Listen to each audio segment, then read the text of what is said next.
I think it's pretty normal for, I guess, for my culture to be kind of strict in the case since I come from an Asian background. So my childhood was similar to very strict, very school oriented. Kind of was born in Toronto and then moved to Upper Vaughan, like Vaughan area. But yeah, everything's very similar. I was raised Buddhist. But we weren't very orthodox Buddhists. We were just kind of the Buddhist that I was basically Buddhist, kind of Confucius Taoist. It's a lot of Chinese culture, but not a lot of the laws of Buddhism. Basically, Buddhism started off in India, so it's like the evolution of Hinduism. But the unfortunate thing about Buddhism to me is that while Buddhism traveled through the Middle East and reached China and most of Asia, it hit other religions and they kind of fused together. Because original Buddhism was based off of a monotheist type of religion. It was very one God based. Even according to now, they say that Buddha never believed in God, but it's stated in many of his verses that he talked about God all the time. But when it reached China, there was other religions going on. There was Taoism, which a lot of Chinese culture is based off of, like feng shui and like a lot of the energy around us and the balance of the 5 elements. And then Confucianism, which was based off of the philosopher Confucius and his teachings and sayings. And when Buddhism hit there was a lot of similarities between the religions, but so they kind of fused. And so you get a kind of a mixture of Buddhism with Taoist culture and Confucius beliefs. They're really similar, but they're extremely different in the case of you went from a singular God, a monotheist God, to a polytheist religion, where we have many deities, where we believe that they're like gods in the ground, and we have the king of gods kind of thing. That's what happened. Actually, all the teachings of Buddha were not strictly from his mouth and written down by his hands. They were all written by his disciples, like a decade after he passed away. So I myself believe that Buddha was a prophet, but because if you look in his readings, even the ones written by his disciples, the teachings are very similar to the ways of Islam. In the case of balance and do not overdo this or overdo that, try to avoid like all the same, like 10 commandments is in Buddhism. That a lot of the rules of like keeping away from the opposite sex to avoid desire for them is in Buddhism. That's the reason why I became Muslim, is because there's so many connections between Buddhism and Islam. And the biggest thing was that Buddha himself said that at the end there will be a final teacher after him, and you should follow him. And the way he spoke of it, basically, he said that his disciple asked him, "What happens who should we follow when you pass away?" And he said, "When I pass away, there will be another Buddha after me." It's like, what will be the signs? He will have followers by the thousands, while I have followers by the hundreds. Now, there's only 2 religions after Buddhism that fit those ratios, and that's Christianity and Islam. And so the biggest thing was that, what will his name be? And Buddha said that his name will be Buddha Maitreya, which I forget which language Maitreya comes from, but it basically means the most merciful, praised one. There's many different meanings you can go with, but in the end it will translate in Arabic to Muhammad. When I was much younger, ever since I can remember, I believed in God. I just always trusted my parents that they were teaching me the right things, and a lot of what they said made sense, and I just walked into it blindly.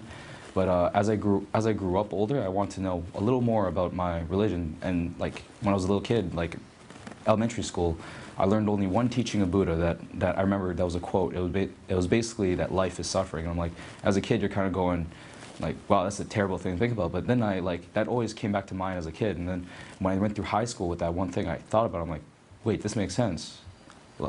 There's a lot of suffering in the world, but maybe Buddha's not saying that you should point out all the suffering. Maybe you should point out all the good things and acknowledge that you have all these good things in your life. Why aren't you happy? Even though there is suffering in this world, you still should be happy because there's all these good things. And when I got older, I met one of my friends, and he was the one that converted me. His name's Schwab Muhammad Omar.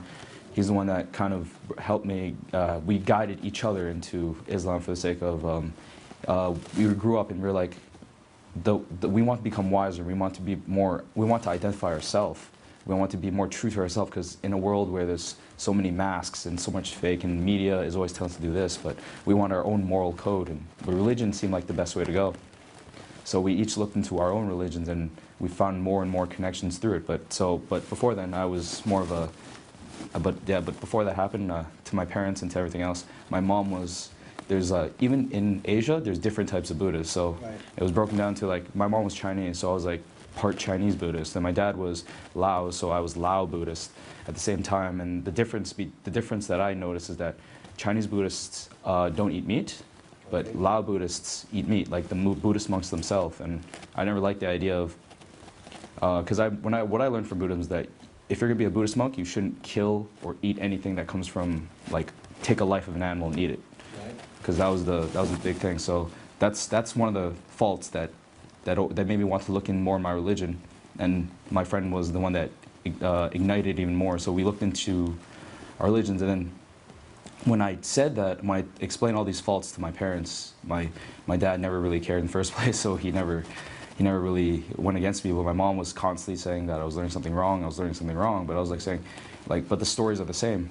The Buddhist stories in Chinese and Laos were the same as the Buddhist stories from India, about the man from his palace. He was a prince. He forsaken all belongings to this world to aim for the next life, kind of thing. And the main practices that I learned were Chinese New Year, and once probably maybe and Lao New Year. So basically, the Lunar New Year's at different times in different areas or at different times. So during. Can you relate that back to Buddhism, or is that more cultural? This is more cultural. This is where the cultural things comes back. I believe that Buddhism doesn't have any actual holidays Right. to speak of. So this is where the cultural thing comes in. So the practices of Chinese New Year is to bring back basically call back your ancestors from before, and then bring them to dinner, and then give them respect, because they are the reason why I'm here, and like thank them and for all the good things they brought upon my parents, and to protect me through future generations. That's like how Chinese New Year is brought up. That's the very gist of it. So that was basically the biggest factor that I had to do all the time. But the main thing is that my parents with religion was very lenient. As long as they said I was Buddhist, they never really asked me about anything until I changed into the other type of Buddhist, and then they were all over me. It's not that I rejected it, it's more of that I took more of the cultural aspect of Buddhism, all the extra deities, all these things that didn't fit the original Buddhist, that I just removed it. Like, I didn't, at that point of when I removed it, I didn't know if my parents were 100% wrong yet. Okay. I was just like, this is more right. And like, I guess at that point I didn't want to say anything aloud to them, because I didn't want them to get angry or scold me or tell them that I'm doing the wrong thing. But I kept hinting that I think there's more likely only one God, and that I wasn't 100% sure yet, but I was almost absolutely sure that that was what happened. Like, there's only one God. These other gods don't make sense. They're not here. So yes, I guess I did reject it. Yeah. Yeah. Even in books nowadays, this is the information I found out, and this is how I perceived it, and this is what made sense to me. There is Buddhists that believe in a monotheistic God, which believe in Brahma, which is the creator in Hinduism.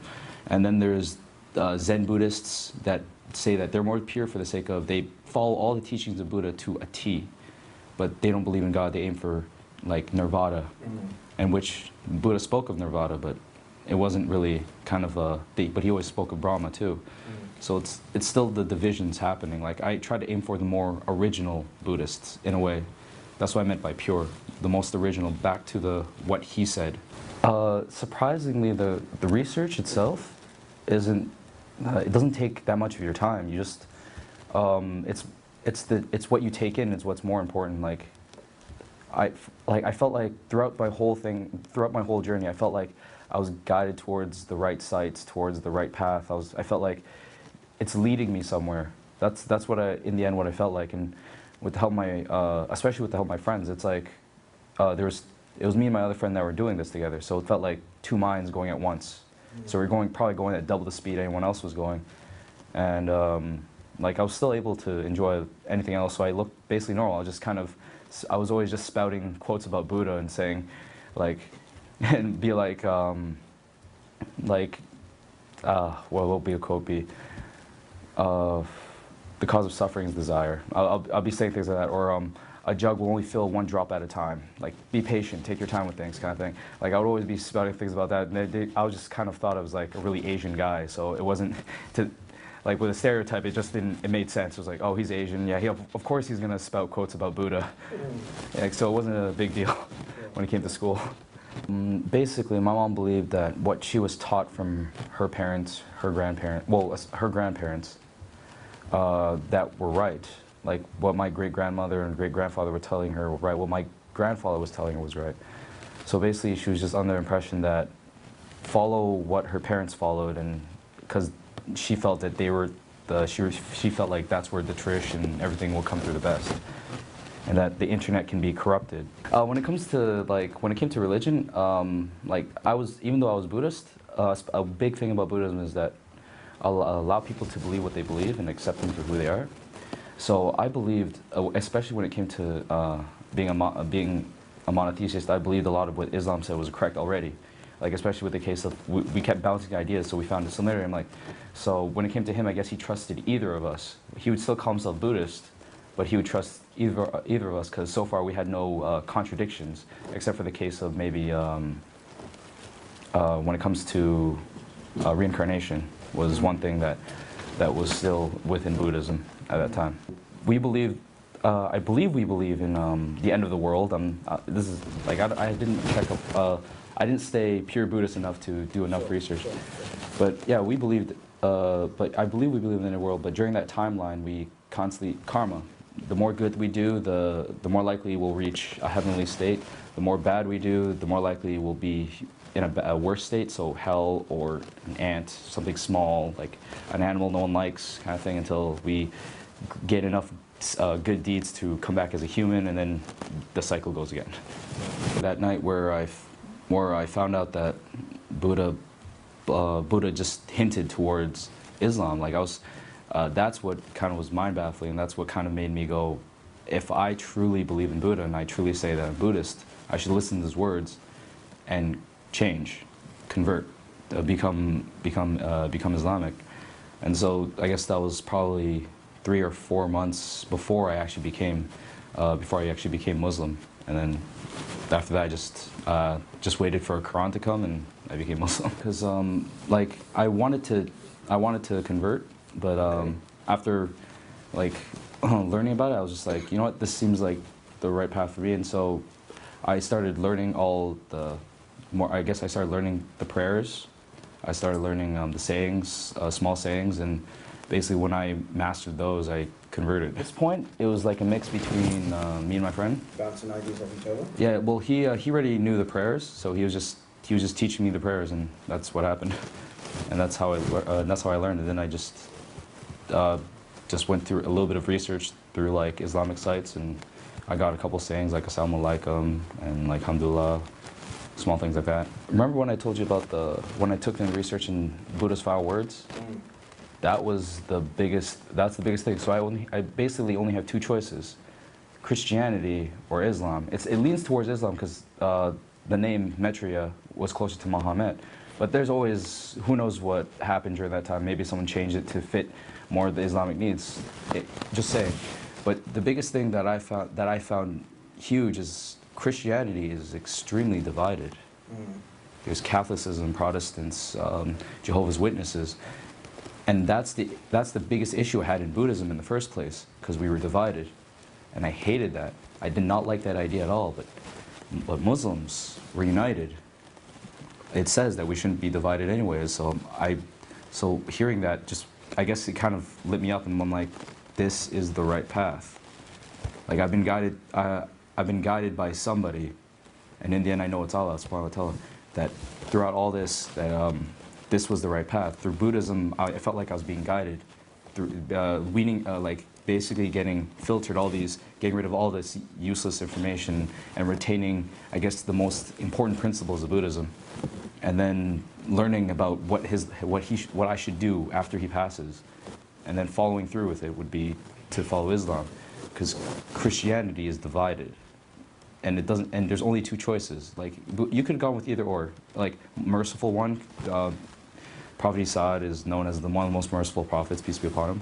So it could have gone either or, but Christianity is divided, so I wouldn't be able to get the true words, like God's true words from it, because humans' hands have touched it and it's been divided so many times.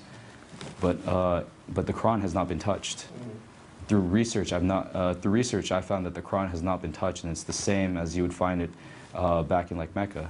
It'd be written the exact same way. When it came to the research over the Quran, it was more of like I was more reading about what the Quran was about. Okay. Wasn't more I was pulling out passages, because I myself didn't be able to pull out passages before that, so I wasn't able to get my hands on the Quran yet. During that time, that's why it was all through research that I found that this information came to be. Especially in the case of, I only learned a couple of the supposed scientific miracles, like the fetus, how it explained how the fetus, the flesh comes before the bones. The earth is three quarters water, and if the earth was so much more further from the sun, we'd roast. The earth was so much closer to the sun. I mean, further we'd freeze, closer we'd roast, kind of things like that, and like that makes sense. And then later on, I looked when I got the Quran itself, and then my friend was telling me about quotes I should check up. In the case of my knowledge that I know of comes from a lot before from animals. Okay. So when it came to the insect, it explained how the bee she is a very hard worker, and that is mind-boggling because we never knew that insects or bees were she's, that the only worker bees are she's for like till maybe a couple centuries ago, and that's just amazing. My friend, right before Ramadan, which was kind of funny, my friend ordered a Quran for all three of us. And we were like, he's like, I got a surprise for you guys. So we come over and he has the Quran ready for us, and we're like, oh, cool. It's like, and then he told us that we gotta do that. Let's do it today because we got the Quran. Ramadan's about to start. Let's do it today, and then we could do Ramadan together as like. So you're in the deep end. Yeah. Well, to tell you the truth, fasting wasn't that hard for me. It was an experience. I can say that much. From day one, like as soon as even from the day I got the Quran, I felt like Ramadan had started, because I felt constant tests. My mom was, for some reason, some way, my mom had to look in my bag that day and find my Quran, which she had to question me about, what are you doing with this? Are you Muslim now? And I was put in a tight spot where I basically had to say, yes, I am. I couldn't hide from her. And she gave me a nice, at first, she gave me a nice, peaceful talking to, like thinking I'm kind of crazy, kind of saying, it's like, it's a phase, and then while fasting, my mom's wondering why I'm not eating, so I'm constantly saying, you know, I'm not going to eat today, I'm not going to eat, I'll eat later. So, and then just kind of escalated out of, like, constantly getting angry at me, and like, the days would go by, because I wasn't able to get a job day that year, so I was constantly at home, getting tested by my mom's, and my patience was like trying to control myself, making sure that each day that I was fasting was worth it, trying to catch every single one of my prayers without my mom scalding me, trying my best to keep her from getting at me. And then that's happened for 30 days, constantly learning more and more about the Quran every day.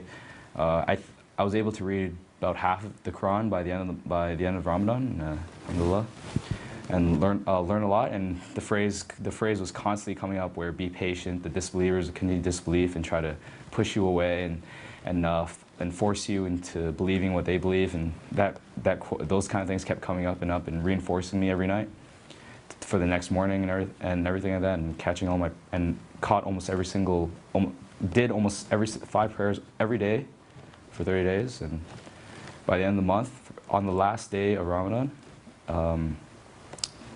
my mom didn't say anything to me. For that whole day, she was completely quiet, and it was just like a peace-ridden day. Like she was really nice to me, and I was just like, at the end, like I was like, coincidence or not, I was tested throughout Ramadan. Like I know for sure that I was tested throughout Ramadan, and at the end of the day, that was my gift. One day of peace, because in September I was starting school, which I'm not gonna be home anyways. And so I was like, alhamdulillah. All of us were fasting, but we all had our own things to do. We both kind of, all of us kind of were having issues at home at the exact same time, and we were all kind of, actually, we actually had a sister join us too. She was looking into, during that time she was looking into Islam, and she was finding the truth. She was a Jehovah's Witness, and is a dear friend to us now still. And she was fasting for the sake of it. She knew that the prophets before fasted, so she was doing it during the month of Ramadan too. And for all of us during this whole month, we were having issues with our parents, and we were kind of laughing about how crazy it is that they're going off the wall with these small little things. Like my mom was kind of going crazy and saying, I would prefer that you were atheist over you being Muslim. And I'm like going, are you sure? Yeah, like things like that. And we're just kind of like, we were all having issues at home. We were all trying to find a job to get away from home and to support and to like at least have some fun times during the summer, but we never got that. We were just getting constantly tested, and we'd always have those little bit peaceful nights together where we were able to talk about it and just kind of be like, reinforce each other's wills, be like, yeah, our parents are like this, but in the end it'll be better, in the end it'll be better. And in the end it was, I can say that much, it was better. When it comes to at home, since I'm at school all the time, when I come home, I usually get a lot of heat. My mom would always bring up the same thing, that I'm Muslim and it's wrong. But I found a way, I kind of ignore it and accept. I just tell my mom, like, it's okay, just try not to get too angry at me, I'm trying to focus on school. And she would get off my back, so that's good. Also, another thing is that while at school, I found the MSA, which is the Muslim Student Alliance and Association, which was really helpful in the case of that. Right now I'm learning a lot from them, and met very kind brothers, and like they're really great people, and I've enjoyed every single moment of prayer with them and talking about things and learning about Allah subhanahu wa ta'ala and the Quran and the Sunnah and things like that. Like right now life to me is quite easy, except for maybe the problems with I'm a little behind in school, but that's my own issue. It's actually an icebreaker I use once in a while with friends, because like I've met some Muslims, Muslim sisters, and like I talk to them, and I'm always saying like I'm religious. Like I always try to stick with, even before becoming religious, my friends and me always focused on becoming the most real person we can be, the most true person, and in the end, being real to yourself, you're just naturally morally good. You're just naturally good if you become more real. You're not focusing on all these stereotypes or things. You're just being yourself, and that's the good thing. And then with being yourself, you want to treat people nicer, because being real is you're an individual. You're not part of the masses. The masses are against you now. So you try to treat people better because everyone's against you, and you're like, I'm being myself. Why aren't you being yourself? You're following everybody else. So when it comes to this, when it comes to being Muslim and people going against me, I have no issue. I go, I'm being myself. You're not being yourself. I'm a stronger person because I'm myself. You're confused and you don't know what you're doing. But when it came to meeting the sisters, it's always like meeting other people. Since I'm myself and they understand that, and I'm not trying to be conceited, but I'm naturally just a good person, and I'm really nice.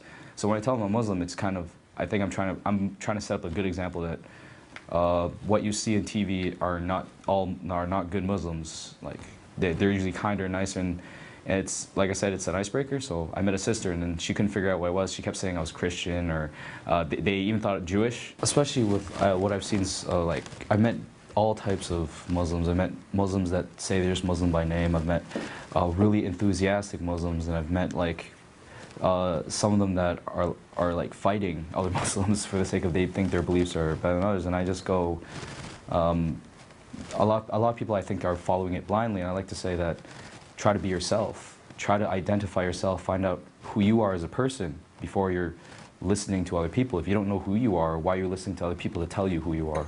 Because you are the only person that knows who you are. And obviously if you believe, if you're like maybe a different sect of Muslim, you might have different beliefs, but don't like attack other Muslims for it. Like if you know who you are, you'll know what's morally right. Like should you be saying these things, or should you just maybe keep it quiet for now and like bring it up, oh I think it like this way, get into a friendly debate. Because I've seen a lot of like nasty debates, and I don't want to see that between brothers and sisters, or brothers and brothers, or sisters and sisters. We should stay united, and we should stay united because this is what's going to cause us to be like the Christians again, or what happened to the Buddhists. It's just going to divide us, and we might fight among ourselves. For the sake of, if you're truly Buddhist, you'll research and you'll find these things, but you gotta look at it from an open mind and truly believe what Siddhartha said. He told you, he talked about Brahma, but remember that his words are written by his disciples. Yeah. So you'll say, so if he says God, his disciples may have written gods, but then he'll say Brahma. Now Brahma is one God, 3 parts, but one God in the end. So that's what you gotta focus on. You gotta remember that it'll lead to it. You just gotta keep your mind open, keep your heart open, and even if you just look into Islam on its own, there's a lot of things. I find a lot more good and less contradictions, or none at all, when it comes to Islam.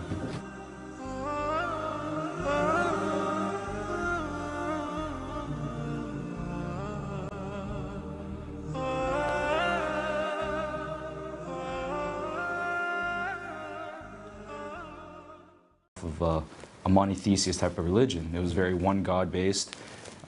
Even according to now, they say that Buddha never believed in God, but it's stated in many of his verses that he talked about God all the time. But when it reached China, there was other religions going on. There was Taoism, which a lot of Chinese culture is based off of, like feng shui and like a lot of the energy around us and the balance of the 5 elements. And then Confucianism, which was based off of the philosopher Confucius and his teachings and sayings. And when Buddhism hit there was a lot of similarities between the religions, but so they kind of fused. And so you get a kind of a mixture of Buddhism with Taoist culture and Confucius beliefs.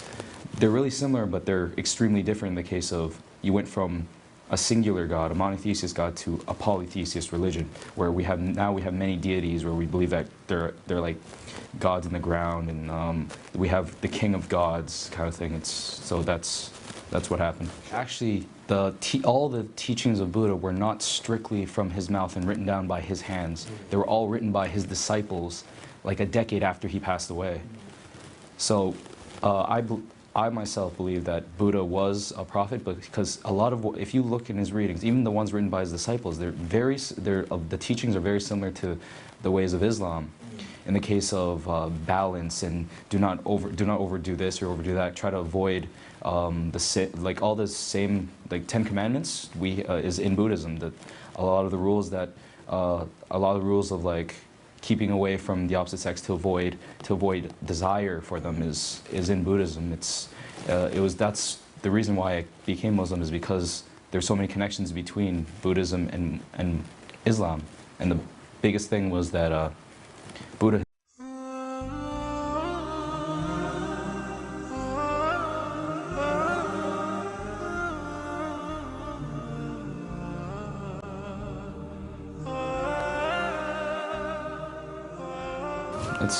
I think it's pretty normal for, I guess, for my culture to be kind of strict in the cases since I come from an Asian background. So my childhood was similar to very strict, very school-oriented. Kind of was born in Toronto and then moved to Upper Vaughan, like Vaughan area. But yeah, everything's very similar. I was raised Buddhist.